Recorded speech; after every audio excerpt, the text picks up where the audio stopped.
bonjour à tous. Hi everybody. Let's start. Vamos começar, allons commencer.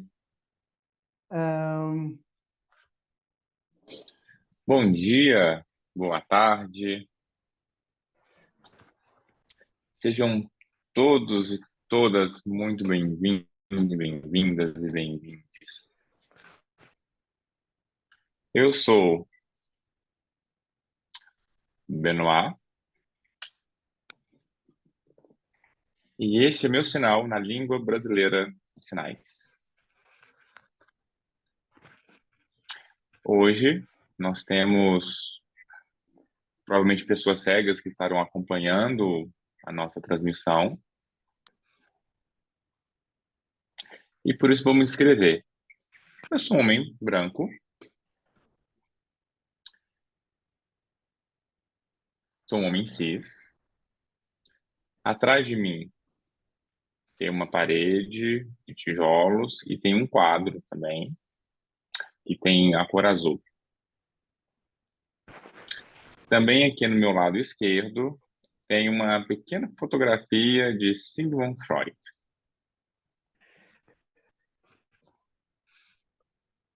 Eu sou psicanalista e também eu sou o diretor do IIP.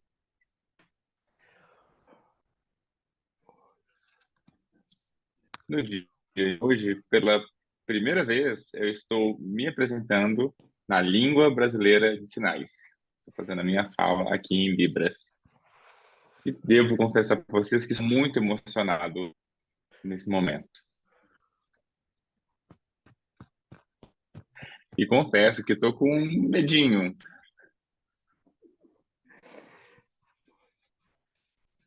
Mas, ao mesmo tempo, eu posso dizer que eu estou muito feliz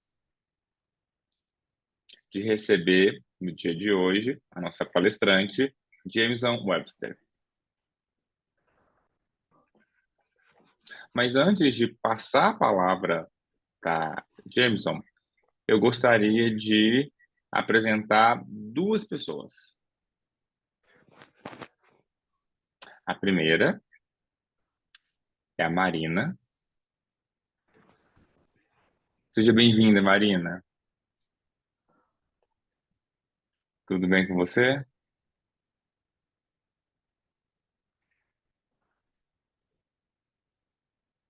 Marina, eu gostaria de pedir, por gentileza, se você poderia se apresentar um pouco, né? Quem é você, por favor? E também gostaria de pedir que você falasse um pouco sobre, sobre o que você vai fazer hoje, né? No IP, né? Um pouquinho, por favor. Bom dia, boa tarde, boa noite. E não vai ser em língua de sinais, né, Benoit? Quem sabe um dia. Então, eu sou. Primeiro vou me apresentar, né? Sou uma mulher cis, branca, cabelos castanhos e já um pouco grisalhos, cacheados, num tamanho médio. Estou usando uma blusa vermelha, atrás de mim uma estante com portas em madeira. Estou usando um fone de ouvido com fio. E aí, gente, estou falando de Belo Horizonte, Minas Gerais. No nosso chat, pessoas do mundo todo, né? É uma alegria isso.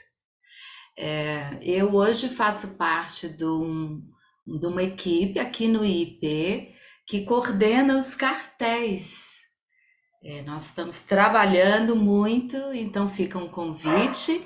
Se você acessar aí o nosso site, o nosso Instagram, você vai achar um link para poder vir trabalhar e colocar aqui suas questões. Outra coisa que eu queria dizer é que eu tenho quase 30 anos de formada em psicologia, me formei aqui em Belo Horizonte. Bom, já estou madura aí na psicanálise, mas não queria ficar velha e caduca, não queria essa psicanálise que a gente costuma ver por aí, tão trancada em si, né, nos seus grupos. Aí fiz a formação do IP, a primeira turma de formação do IP. Completei agora, terça-feira, para quem está assistindo, o último dia para entregar os trabalhos, né? E no início eu fiquei pensando se, bom, o que que uma pessoa com 30 anos de experiência na clínica, né, vai fazer numa formação? E vou contar para vocês, foi maravilhoso, trouxe um frescor, né? A formação do IP tem pessoas não só da área psi, eu tive colegas de todas as áreas e todos os níveis também de experiência com a clínica. Então, a troca é riquíssima, né? Pessoas de todos os lugares, professores também de todos os continentes. Então, foi uma experiência viva, atual, inclusiva, democrática, né? E esse modo de trabalho do IP online, assim, proporcionou a nós um laço, não só de amizade, um laço forte de trabalho. Então, hoje eu encerro esse curso, mas já estou pronta para as outras propostas do IP, que faz isso tudo acontecer, né? Abre os horizontes. Saí do Belo Horizonte e fui para o mundo com o IP. Então, fica um convite aí. Bom, hoje eu vou estar aqui acompanhando e ajudando com as perguntas com esse nosso time maravilhoso. Enquanto a gente escuta, vocês vão encontrar aí na barra de vocês o QIA. Está escrito em inglês, Questions and Answers. Vocês podem clicar neste botão e escrever as suas questões, comentários, dúvidas, a todo instante que nossa equipe, nosso time aqui vai se organizar e ao final a gente vai ter um tempo para poder falar sobre isso, tá bem? Bom encontro para nós.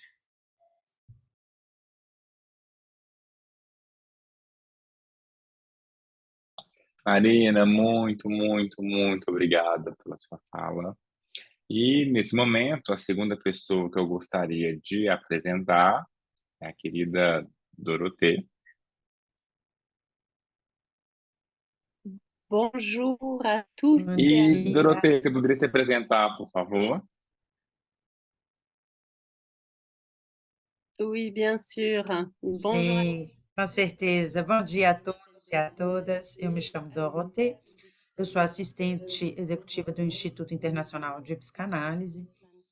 Eu sou uma mulher cis, branca, com os cabelos louros que estão presos. Eu estou com um grande fone de ouvido. Eu desejo as boas-vindas a todos. Eu gostaria só dar duas pequenas informações. A gente tem o próximo evento, e é um novo evento que a gente está criando agora no Instituto, que se chama Pensar Lacan.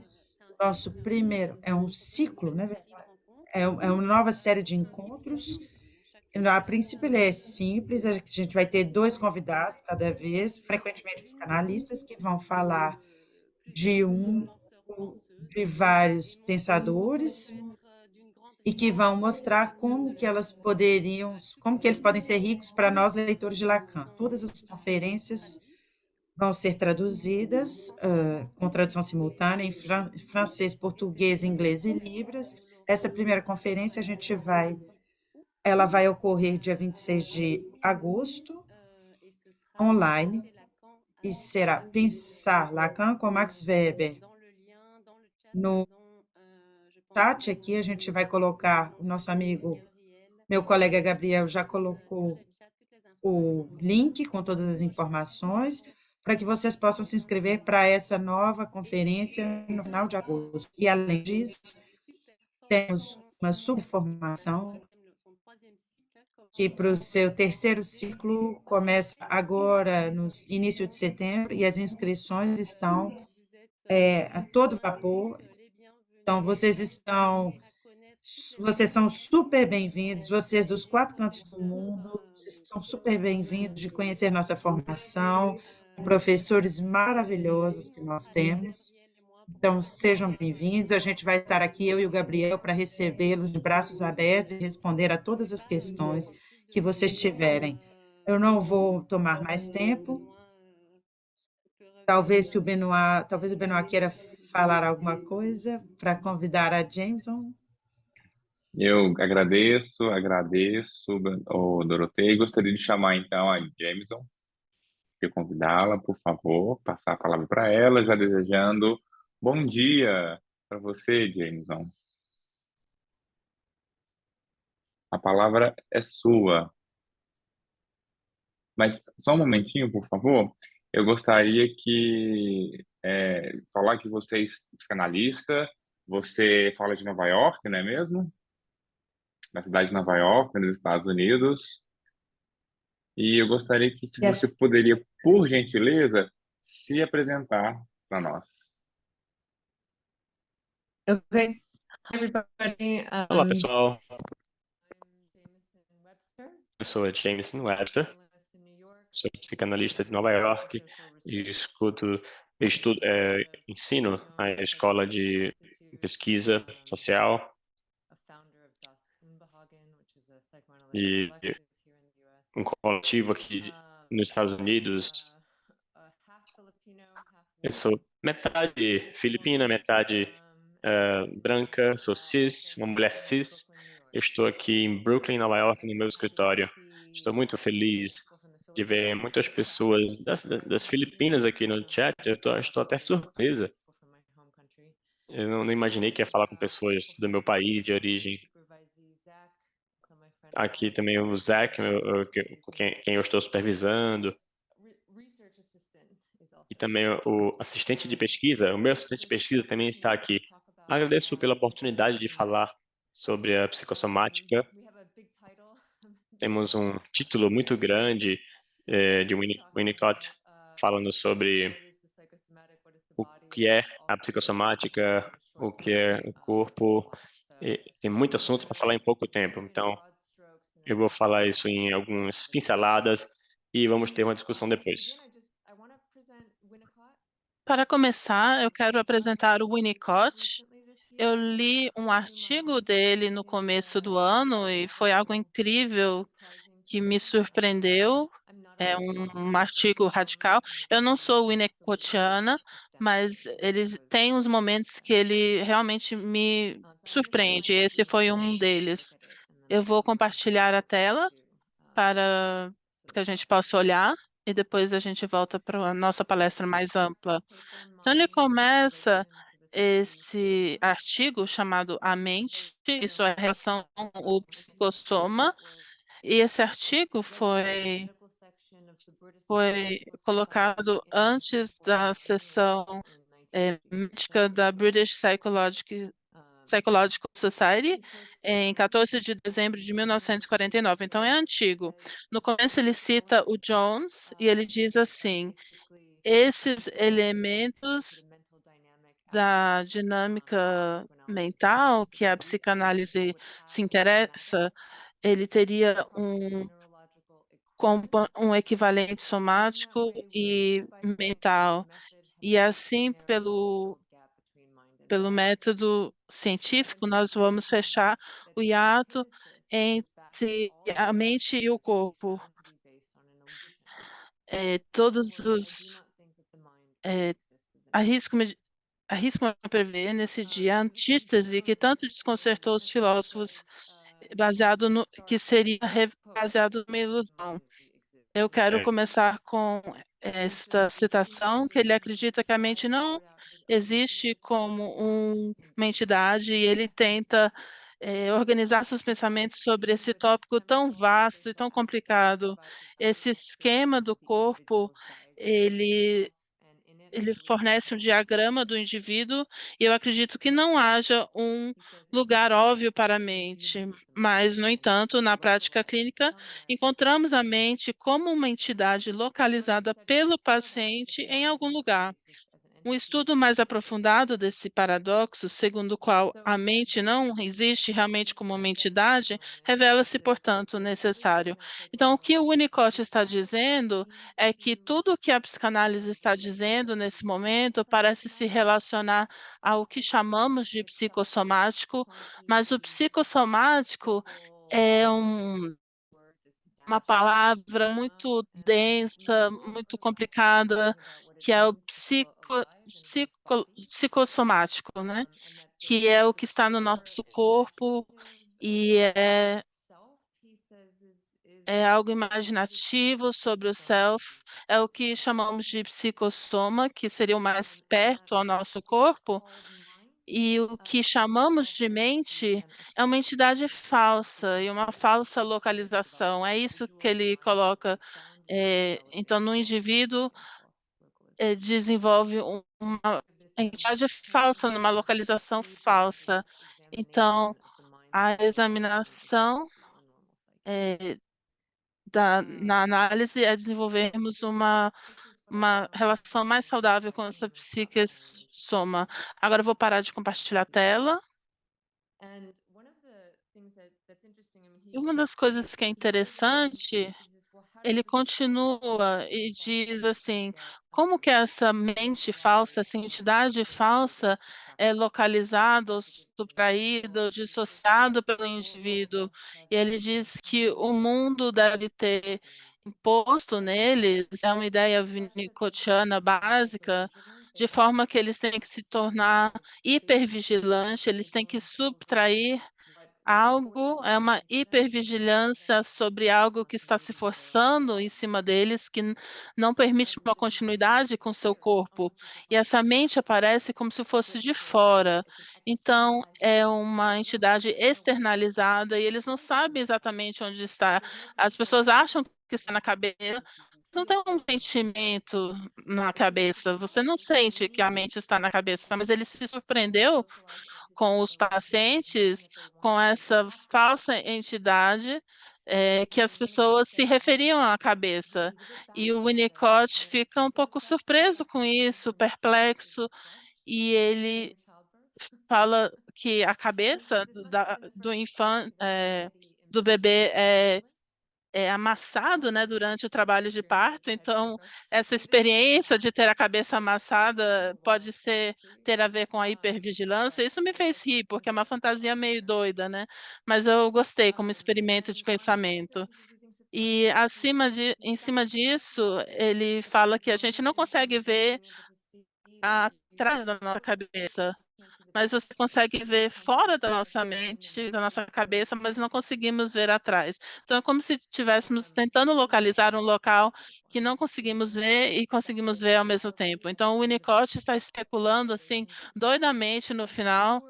Ele tem certeza que quando alguém tem a sensação de continuidade, de estar no tempo e espaço, que você não tem essa coisa chamada mente. Eu vou dizer isso eh, no seminário 23 de Lacan, um seminário mais tardio. Ele diz que nós somos um corpo, não temos um corpo, somos um corpo. E ter um corpo é uma ilusão, não é algo que temos. E ele também associa isso ao campo de concentração, na realidade, onde essa fantasia de ter um corpo pode permitir a brutalidade de ter, de possuir o outro corpo, de tratá-los como apenas um corpo. Então, temos essa entidade falsa de ter uma mente e algo de ter um corpo é localizado, você pode agarrá-lo nas suas mãos, e isso pode levar a algo muito violento, como disse Lacan. Então, é essa abertura que eu gostaria de fazer. E agora eu vou voltar ao Freud muito básico, pois eu quero pensar sobre o que o Freud fala sobre isso que ele chama de psicossomático. No começo, eu me surpreendi sobre uma menção recente da histeria da conversão, que é a forma que eu gostaria de abordar a psique soma no Freud, porque é a forma que aparece de forma mais pronta quando ele começa a construir sua metapsicologia, onde o histérico é a figura psicossomática. E isso surgiu em um artigo por Jacqueline Rose no aniversário de 100 anos do Além do Princípio do Prazer.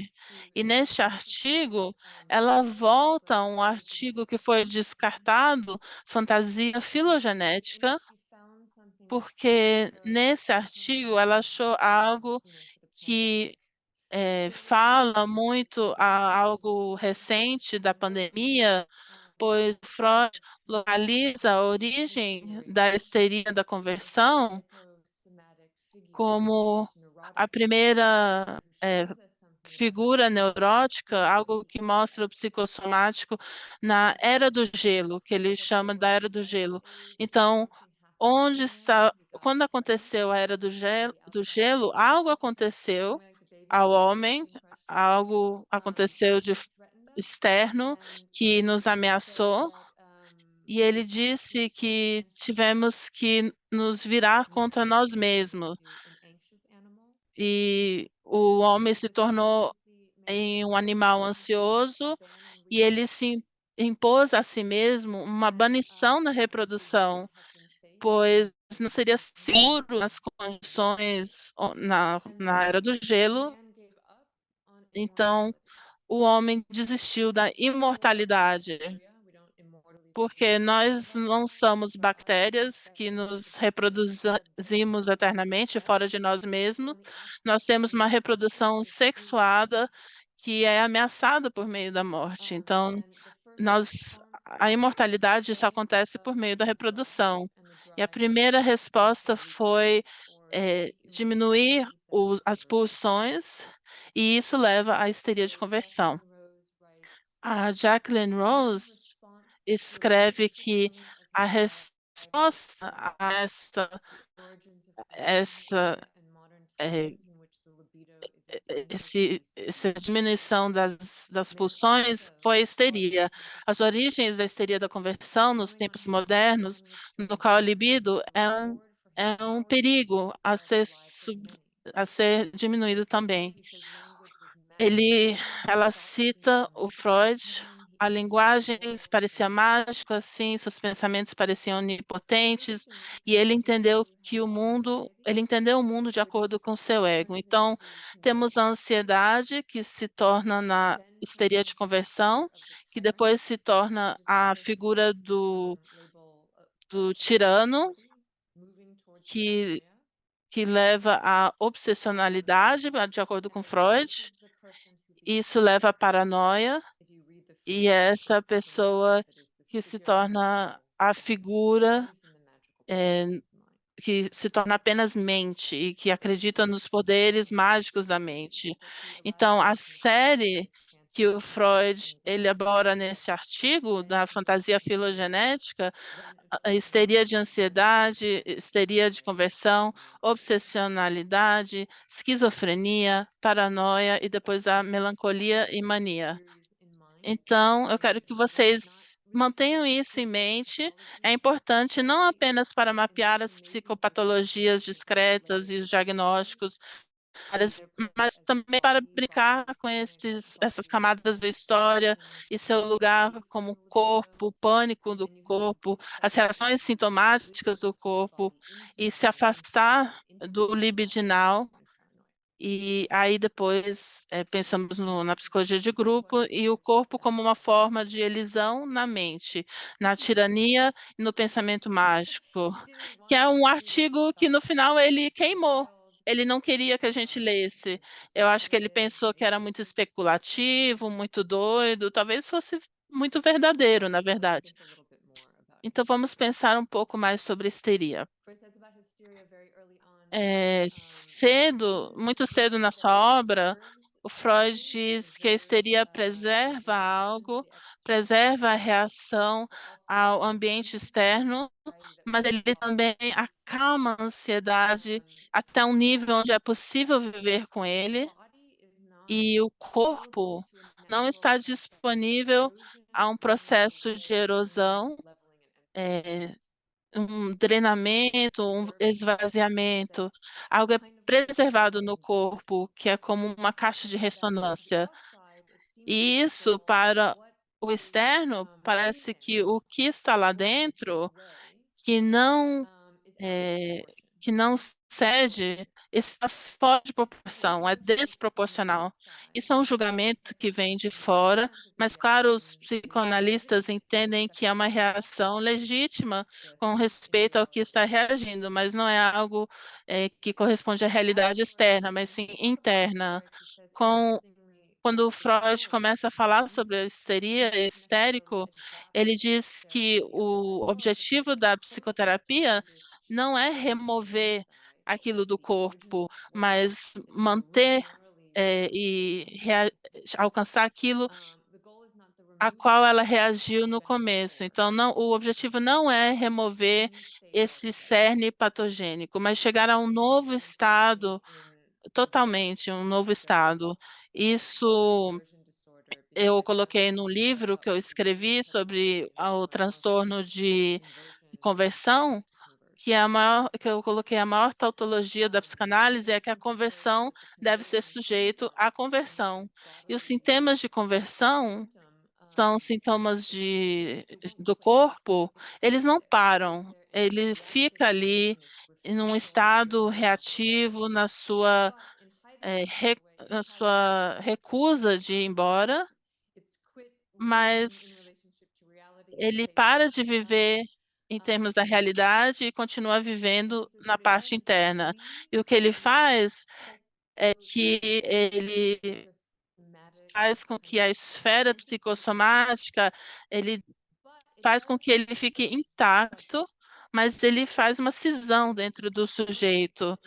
Ele faz um desvio para o soma, para insistir na soma, enquanto ele deixa algo sobre a subjetividade separada, mas intacto. Então, quando Freud compara a histeria à ansiedade ou até à obsessionalidade, o que se torna claro é que o soma psique na conversão é o sintoma puro, o sintoma verdadeiro, porque a ansiedade não tem um sintoma, é uma explosão de, ai meu Deus, o que vai acontecer no mundo?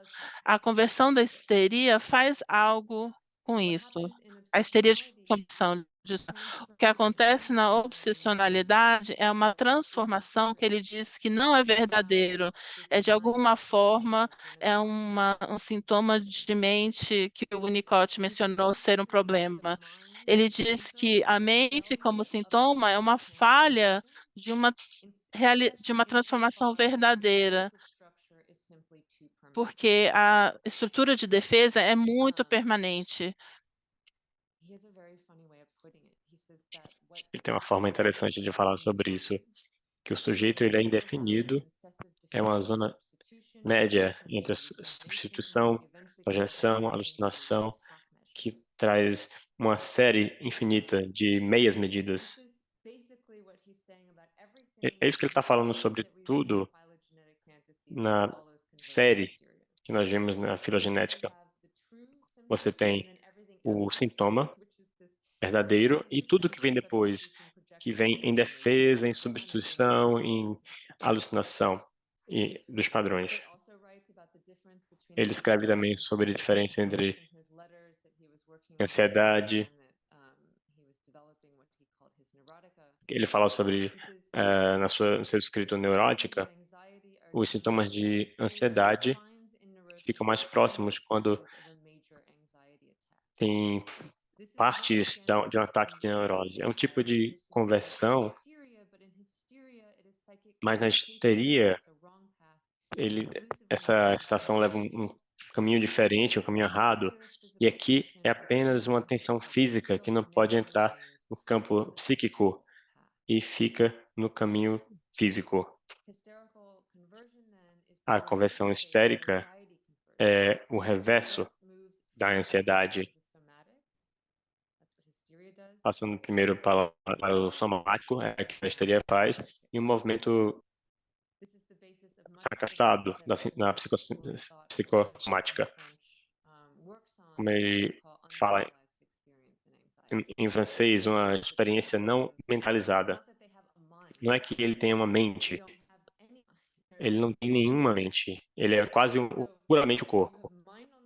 Você tem a mente de um lado e o corpo puramente do outro lado, e tem essa histeria de conversão que está no meio, que traz essa imagem psicossomática. É um mapeamento estranho que o Freud quer que nós entendamos. Algumas cartas depois, ele resume isso graficamente, vou mostrar aqui o gráfico, e o que ele fala sobre a histeria é que é o único diagnóstico com um ganho satisfatório, que é o ganho dos sintomas, mas tem uma estrutura de defesa instável.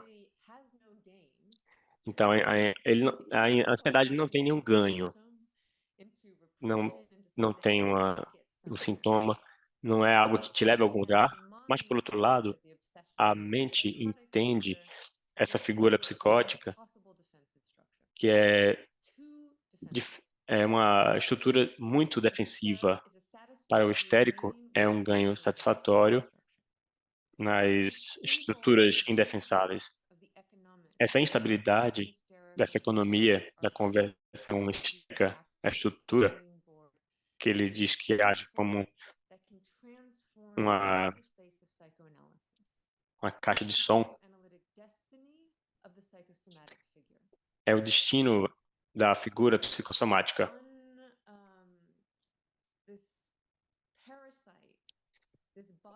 Esse parasita no corpo que vai se espalhando no espaço da análise. E isso que ele quer dizer, logo no início, nos primeiros dias sobre a histeria, ele diz que os sintomas estão entrando na conversa, na análise, uma estrutura que tem diferentes associações que vai se desvendando. Ele chama esse processo psicoanalítico da arquitetura da histeria. Eu gosto muito desse modelo. Essa figura aqui, de um lado é só corpo puramente e do outro lado a mente, e tem a psicossoma em conversão que faz esse processo psicoanalítico possível, como a psicossomática transformasse um ritmo, o espaço e a arquitetura da análise em si.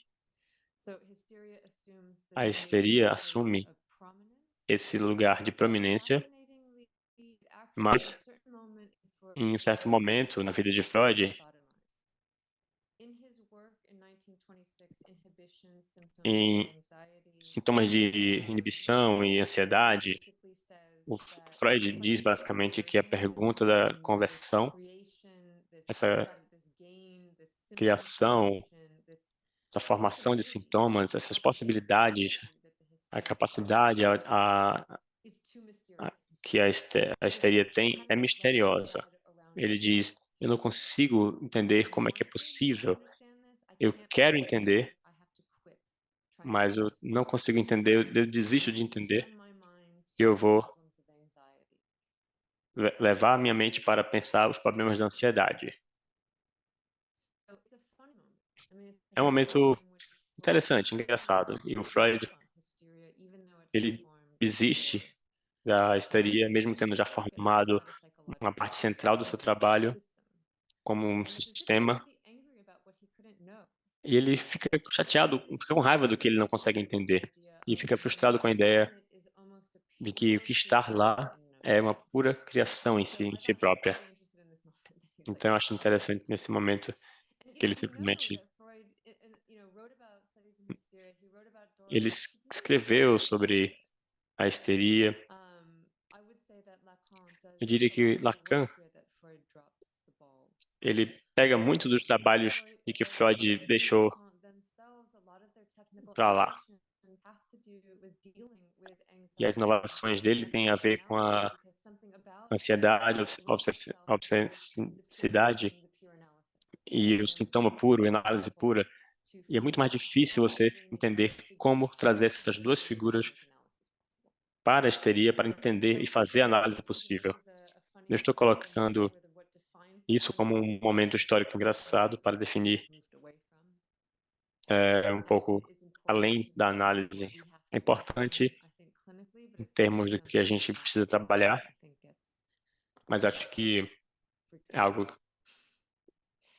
que podemos discutir a respeito.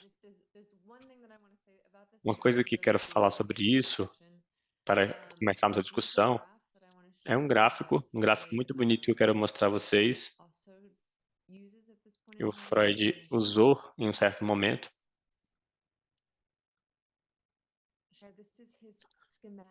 Esse aqui é o diagrama esquemático da sexualidade.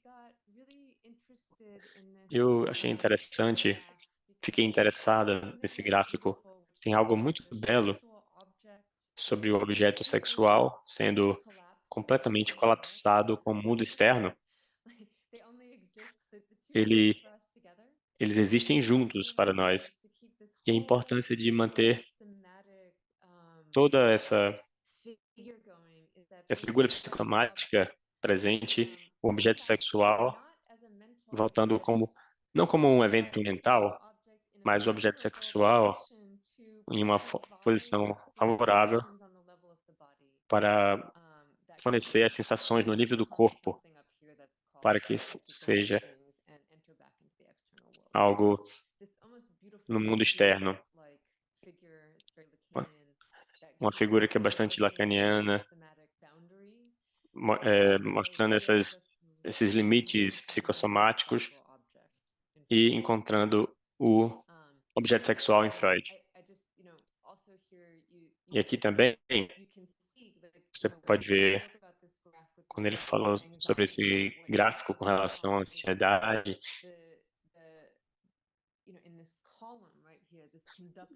nessa condução aqui, esses sentimentos falaciosos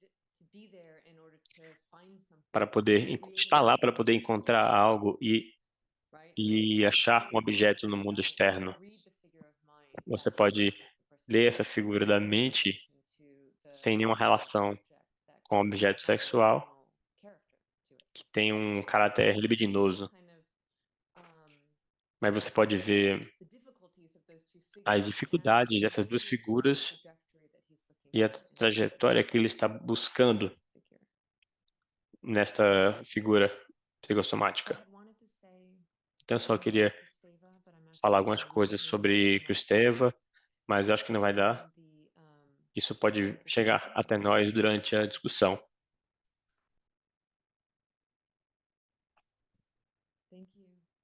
Obrigada.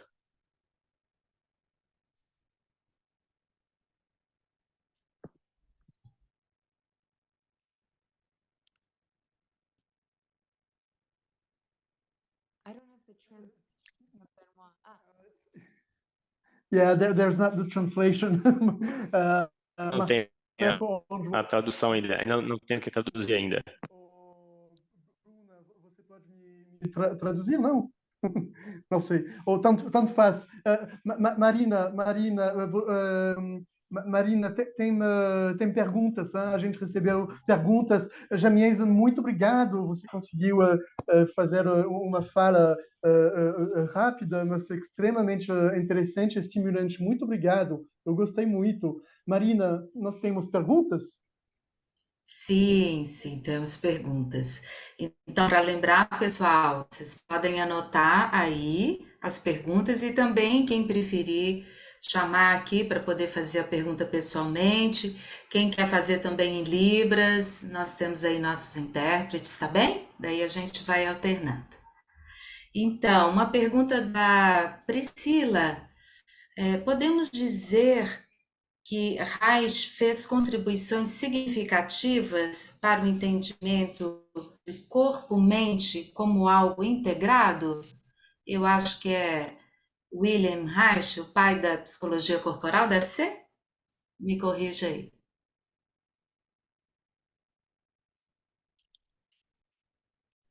Yeah, it's funny. Sim, é interessante. Eu estou lendo neste momento um, um livro, Aventuras em Orgasmotron, que é a história sobre William Reich.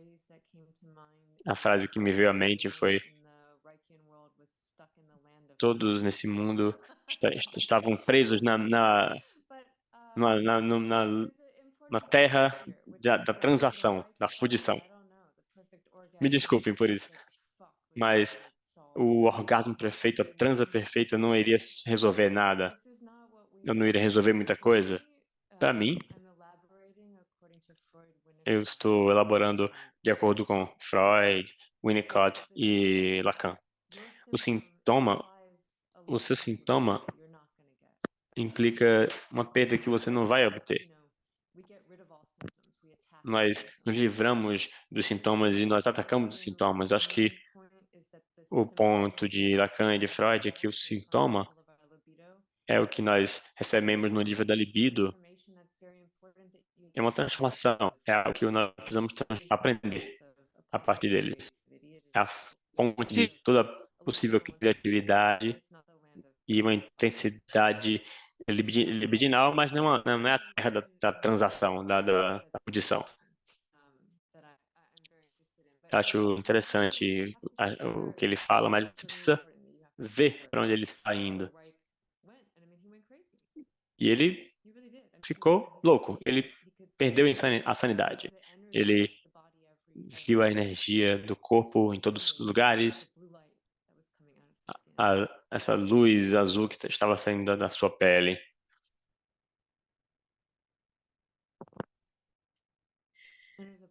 Oh,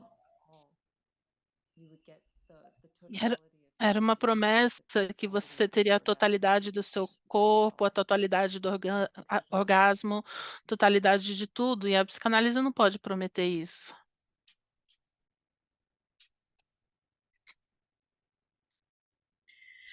bom, então vamos para a próxima, que a lista está grande. Jesus faz uma pergunta em inglês. Como a psicossomática aparece em nosso cotidiano? E talvez tenha uma questão que acho que a gente pode colocar junto. Quando você fala de ansiedade, podemos ler como o mesmo significado de angústia?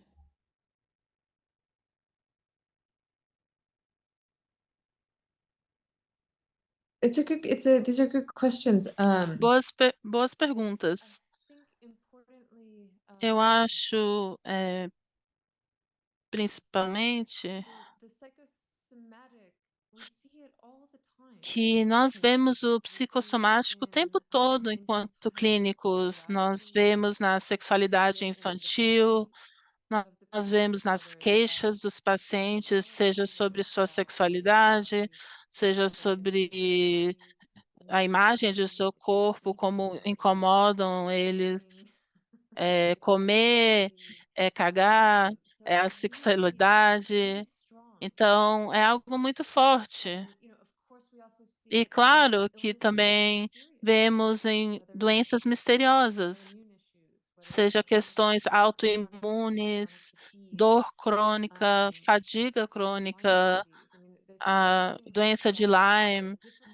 Existe algo sobre as dificuldades que o corpo coloca para o paciente que está presente imediatamente presente.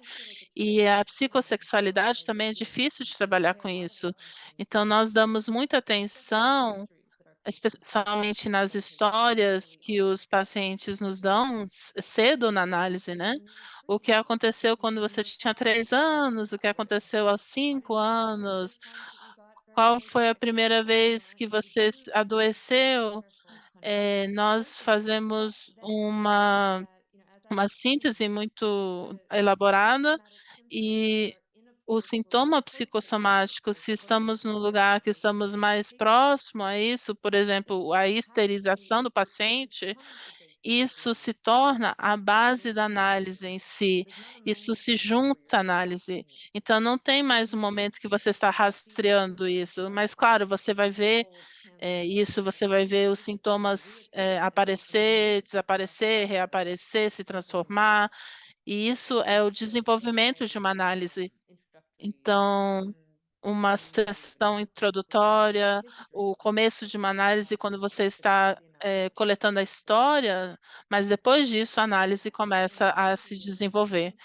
E quanto à ansiedade, é a diferença entre um paciente que reclama sobre ansiedade, que é algo muito difuso. Se você quiser entrar no DSM, é o transtorno de ansiedade generalizada. Eles só falam sobre algo que deixa ansioso.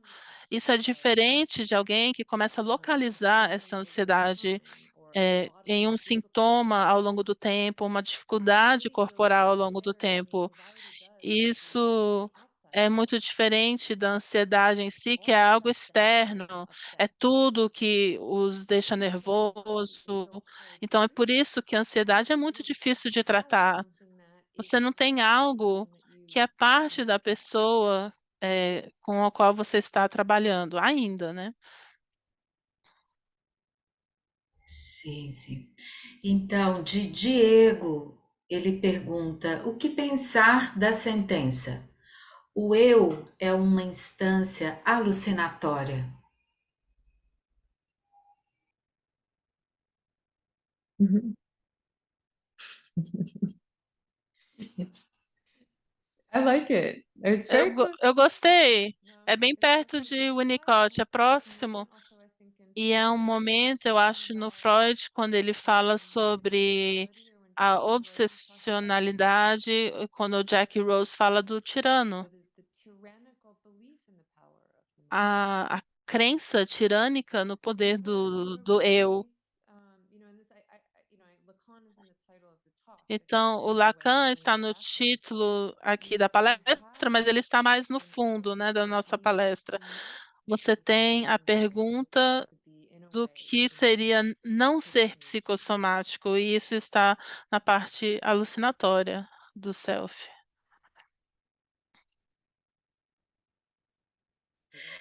Gabriela faz duas perguntas. De que maneira a histeria consistiria em um ganho diagnóstico? Ela também fica, como ganho, né? Ela fica curiosa também com a menção a Cristeva. E se você puder falar um pouco mais sobre isso. Um, Thank you. No, the Obrigada. O ganho é o sintoma. O ganho, de acordo com Freud, é o sintoma que, de fato, põe algo a trabalhar. E sempre teremos diferenças nesses sintomas, mas são instáveis. E isso enlouquece as pessoas. Você pode ter a reação emotiva, depois ter uma paralisia corporal, depois anorexia, em outro momento, anestesia sexual, etc. As defesas estão em todos os lugares. Temos a estigmatização também. E isso versus a construção alucinatória do self, que é algo muito forte. E ficar ansioso é algo também muito forte. Mas o sintoma, a elevação do sintoma como uma força de criação, é o que ele chama de ganho. E isso me leva a Kristeva, porque eles acusaram a Kristeva como ter feito o Lacan religioso, em certo sentido.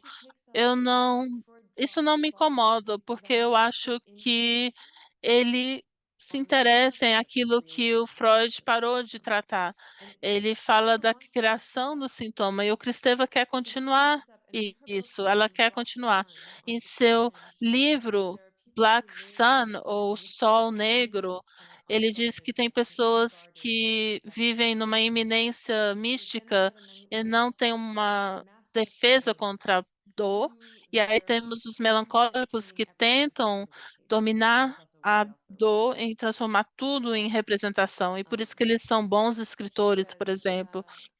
Mas ela diz que um é muito defensivo em termos de dominar a dor com a criação eterna de escrita, e o outro é alguém que vive na iminência do mundo.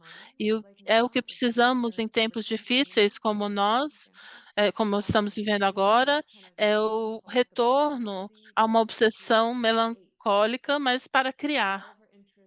E todo o seu interesse em certas formas de literatura feminina, poesia, ou diferentes tipos de criação, análise, que encontram lugares onde a linguagem está fazendo algo muito fascinante, ou o sintoma está fazendo algo incrivelmente fascinante. Isso, ela diz que nós precisamos focar nisso. E porque, por ser um mundo misterioso de criação, eu acho que ela pega onde o Freud parou, como uma boa histérica. Sim. Ó, para a gente aproveitar o tempo, agora eu vou juntar as questões de Roberta, Corina e Beatriz. Então, gostaria de entender melhor a relação do gráfico sobre a sexualidade com o psicossomático. Corina queria um ponto de vista clínico e como que você atua no consultório. E Beatriz pede indicação de livro do manejo da clínica da psicossomática e pacientes com doenças crônicas.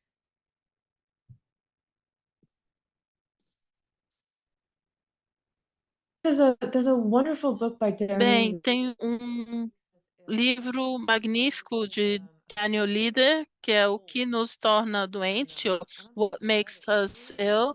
Acho que ninguém leu. Ele não leu para a psicanálise, ele leu para o público em geral, mas é muito bom, muito, muito bom. Então, eu recomendaria este livro, e eu gosto do Freud, no início do trabalho de Freud, tem muito a esse respeito nas cartas ao Flies, na psicodinâmica da defesa, que ele coloca o artigo da fantasia filogenética. Se você olhar esses textos, também vai te ajudar bastante. E eu sei que eu apresentei o gráfico muito rapidamente, está nas cartas ao Flies. Ele fala sobre a melancolia nessas cartas, e o Freud está tentando trabalhar algo que eu acho que não mudou ao longo de o que ele fez naqueles dias iniciais do trabalho dele não mudou muito em termos da disposição de ansiedade, obsessionalidade, psicose, etc. Ele importa a histeria de ansiedade, ele muda. Primeiro ele diz que é o resultado de defesa, depois ele diz que é a falha da defesa. Então ele refina esse ponto em 1926. E o gráfico que eu mostrei, o grafo, é engraçado, porque ele surge quando ele está falando sobre a melancolia, e ele está tentando localizar como que essas estruturas têm uma certa perda em termos do corpo, mas algumas perdas se tornam extremas demais. Então, a ansiedade é algo preso no corpo que não tem outro jeito de se tornar outra coisa que é hiper excitando o corpo. Cientificamente sabemos disso agora. Nós vemos a excitação ótica do parassintomático, nós vemos que o sistema não consegue se desligar, não consegue se apagar, mas isso é, é isso afeta a questão libidinal da pessoa e pode levar até depressão. E depressão quer dizer que é um sistema que não consegue se sustentar. Ele diz que a depressão é a dor de uma garrafa sem fundo. Então aqui começa a como sangrar essa parte, esse conteúdo. Então, esse grafo diz como que essa estrutura toda pode se sustentar. Eu acho que é a criação histérica do sistema que mantém o movimento entre o interno e externo. O outro lado desse grafo é tentar parar as coisas dentro da defesa, da mecanismo de defesa da mente, que sabemos que é a forma extrema de psicose, que é uma fantasia paranoica pura do mundo. É uma mente, é colocar a mente no mundo de forma pura, que isso se torna, ironicamente, uma imagem do corpo. Existem os raios alienígenas lá fora, os raios do sol vão entrar no seu ânus. É uma imagem do corpo libidinal que enlouqueceu, que não consegue se sustentar. Então, eu gosto muito desse gráfico e acho que ele é fundamental para a psicanálise. Ele faz parte da fundação. Então, isso mostra um pouco da psicanálise aqui, que é a impossibilidade de falar sobre tudo em 20 minutos, sobre a psicossomático, mas não no sentido haitiano, do mundo do foda, do fuck, ela diz.